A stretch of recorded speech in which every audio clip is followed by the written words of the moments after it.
पहला अफेयर तुम्हारी सहपाठी। तुम मेरे जीवन में न होकर भी हमेशा मेरी स्मृतियों में रहे। मैं तुम्हें भूला नहीं पाई, या ये कहूँ कि मैंने तुम्हें भुलाने की कोशिश ही नहीं की। जिंदगी की लय में तुम जब तब याद आते रहे हो। मुझे तुमसे कोई गिला नहीं है। बरसों बाद अपने बचपन के स्कूल जाने का मौका मिला। बी.एड के प्रशिक्षणार्थियों के प्रैक्टिकल लेना था। 30 विद्यार्थियों का शेड्यूल बनाया। कौन किस पीरियड में क्लास लेगा, कौन शिक्षक किस क्लास में पर्यवेक्षक बनेगा। बड़ा ही सिरदर्द वाला काम था। लगातार काम करते हुए मैं बुरी तरह से थक गई। स्टाफ रूम में जाकर कुर्सी के पीछे सिरहाने से सिर टिकाकर बैठ गई। एक कप चाय की तलब हुई तो स्टाफ हेल्पर को बोलकर पूर्ववत अवस्था में बैठ गई। मन भारी हो गया था। एक तो बचपन का पुराना गलियारा जहां जीवन जीने के सबक सीखने की शुरुआत हुई थी। मैं खुद को भावुक होने से रोक नहीं पा रही थी। वहीं कोई और भी था जो अनवरत याद आ रहा था, जिसके कारण मेरी आंखें बार बार नम हुई जा रही थीं। मैं बमुश्किल से जज्ब किए हुए थी। 40 साल पहले का समय चलचित्र की भांति मेरे सामने आ खड़ा हुआ। पापा का स्थानांतरण इस शहर में हुआ था। बीच सेशन में मैंने इस स्कूल में एडमिशन लिया। पहला दिन कुछ सकुचाया सा, कुछ घबराया सा था। बैग, पानी की बोतल संभालती हुई मैं क्लास में एंटर हुई। घबराहट में जाने कैसे पैर फिसल गया और मैं धड़ाम से गिर गई। बोतल दूर जाकर गिरी और बैग कंधे से उतरकर सिर के ऊपर झूल गया। पूरी क्लास के सामने गिरने से मैं शर्म से पानी पानी हो गई। चोट कहाँ लगी, इसका होश कहाँ था। मैं आई हेल्प यू, मुस्कराते हुए एक चेहरे ने अपना हाथ आगे बढ़ाया। मासूम सा चेहरा, काली आंखें और खिलती मुस्कान से यह मेरा पहला परिचय था। उसकी मुलायम हथेलियों ने मुझे थामकर उठा दिया। वो पहला स्पर्श, वो नजरें, वो पल आज भी मेरी आंखों में ज्यों की त्यों कैद हैं, जिसे मैं स्मृतियों में देख तो सकती हूँ मगर दोहरा नहीं सकती।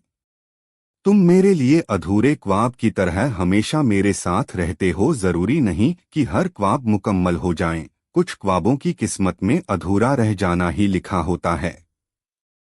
कुछ हथेलियों पर विधाता लकीरों का जाल बनाकर भेजता है, मगर उन लकीरों में मनपसंद ख्वाब की ताबीर न हो तो जीवन रुस्वा हो जाता है।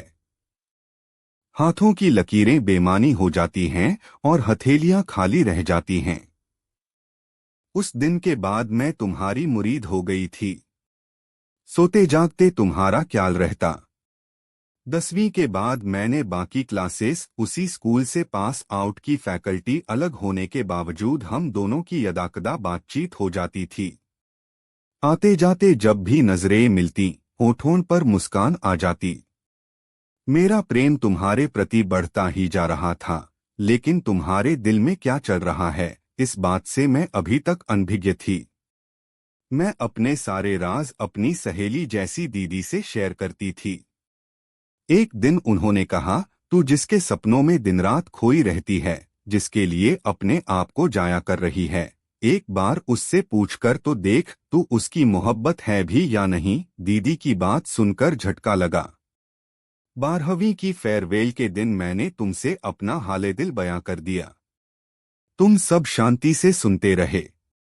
तुम्हारे चेहरे पर चुप्पी थी, लेकिन तुम्हारे चेहरे पर भाव आ जा रहे थे, जिससे मुझसे घबराहट हो रही थी।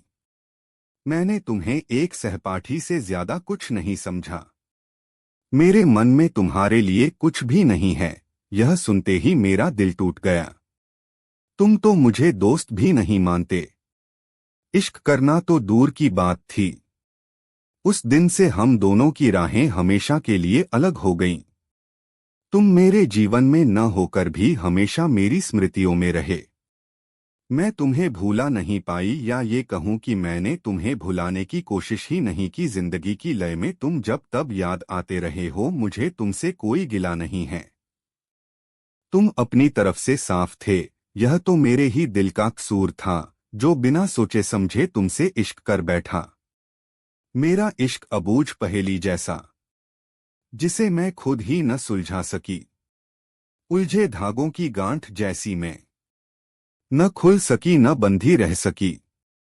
तुम जहां भी रहो खुश रहो दोस्त, तुम्हारी यह सहपाठी तुम्हारी खुशियों के लिए हमेशा प्रार्थना करती रहेगी। शोभा रानी गोयल।